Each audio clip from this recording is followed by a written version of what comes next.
Hey everyone, just a quick video as it's National World Vegan Day. I thought I would jump on and talk about a decision that I made about 2.5 years ago, which was to stop conventional medication and instead fight my multiple sclerosis using plant-based nutrition and exercise. So that happened about 2.5 years ago. I've posted about this a number of times, and I think there's a couple of things I would like to say on this, and as it's World Vegan Day, I thought it was a good opportunity to try and share some information and I think qualify some points and some questions that people are asking me. I worked out over a period of 12 years of research and study and trying to find people who were fixing their bodies and who were experiencing good positive results through diet and exercise. I found out that after all of that research, reading books, documentaries, all of that stuff, that the only way that I could get my body to start working properly again was if I was able to find a way to repair the body's physiology, right? And it took me about 9 years of injecting Copaxone to figure out that by me injecting disease-modifying therapy, that wasn't actually fixing my body. Naively, I thought it was. I didn't really know if it was or not, but my subconscious thought and my consciousness thought that by me taking medication, that was actually helping my body fight the MS and maybe repair the body as well. What I then found out was that disease-modifying therapies and drugs are not designed to repair the body's physiology at all. That's not what they do. They're designed to stop relapses, and there's some science there to show that if you take a DMD, that it will prevent relapses for people who have MS up to 30%.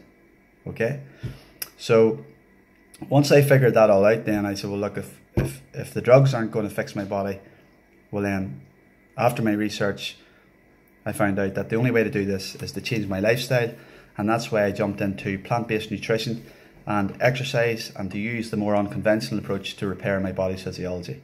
And thankfully, 2.5 years into the program, it's now the 1st of November, and my health is excellent. It's been great over the last few weeks. I had a rough August, but in general, my health would have improved substantially in the last 2.5 years. I started to experience exceptional mental clarity within the first month of changing from drugs to plant-based nutrition and exercise.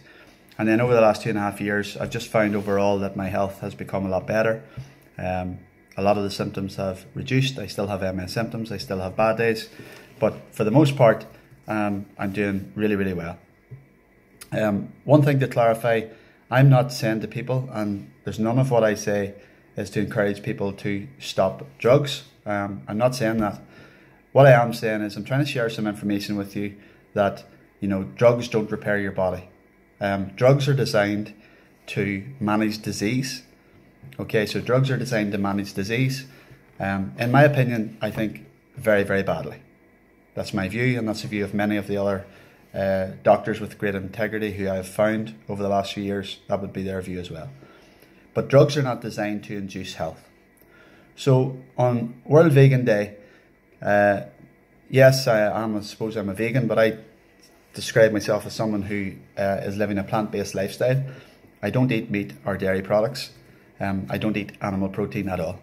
I use plant-based nutrition, and it's interesting that, you know, people say to me, well, what do you eat if you don't eat meat or dairy? Well, the answer is that there's loads of things to eat.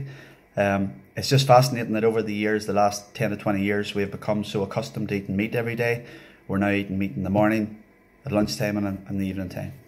I think the general consensus would be that, you know, the health problems associated with people who eat a lot of meat or animal protein or animal products can be problematic. So that's sort of a message I wanted to get across this evening. I think it was a good opportunity it's a good day to talk about plant-based nutrition. If you have any questions for me, you can reach out to me on Facebook, Twitter, Instagram. On my website, www.conordevine.com, I've got tons of blogs up there, over 8 years of blogs. The whole reason for me doing this kind of thing is I'm not saying that if you copy or follow what I've been doing that your health is going to improve the way mine is.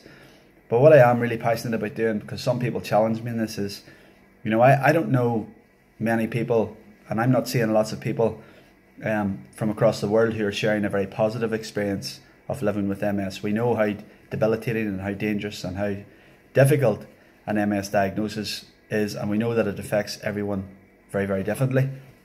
And we know that there's 4 types of MS. We know it's very progressive, and we know all of those things. But what I also now know is that you can actually stop the debilitation. You can repair your body's physiology. You can improve, okay? You can improve. Your symptoms can come on and can knock you back, but you can improve. Your body can repair. So, like, that's a fact. And it's not only me who's living this fact, who's actually doing this. There are now lots of people, and I would share Dr. Terry Walls. If you go onto her website, read about her story, read about the fact that she was, her MS was progressing rapidly, and it was only whenever she stopped drugs and started to eat food which was complementary to brain health did her decline with the MS stop, and her health started to improve slowly but surely over a period of time. And Dr. Walls is now, she's written the Walls Protocol, and she endorses people to bring more plants and more fruit and veg into their diet, and her story is remarkable, it's very inspirational, and it's factual. So that's my 50p on this subject. I would encourage people to, you know, I don't say to people you should go plant-based. What I do say to people is do your own research, be curious. There's some excellent documentaries on Netflix, including Forks Over Knives, my friend Michael Sawierski's film, Food Choices documentary. What the Health is an excellent film on Netflix as well. There's a great book called The China Study, written by Dr. Colin Campbell. I mean, there's lots of resources and there's lots of information out there now, given the growth of the internet around health and nutrition. And all I say to people is, you know, if you're interested enough in your own health, well, be curious and start asking questions. News broke today that 65% of people in Northern Ireland are overweight. And obesity and diabetes and cancer and MS and all of these diseases are rampant. They talk about and complain about waiting lists in hospitals. Well, it's not the waiting lists that are really the problem. The problem is we're going to need more hospitals to look after everyone. And it was only really whenever I figured out that the only person that could fix me in the world was myself. It wasn't my GP, it wasn't my mum, my family, nobody else.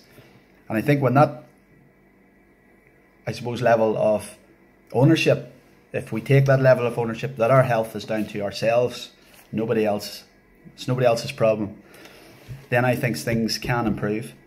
And I would encourage anyone who's struggling today with any kind of health problem, be it mental health, physical health, some form of disease, is to take ownership of the problem and then become a student of the condition.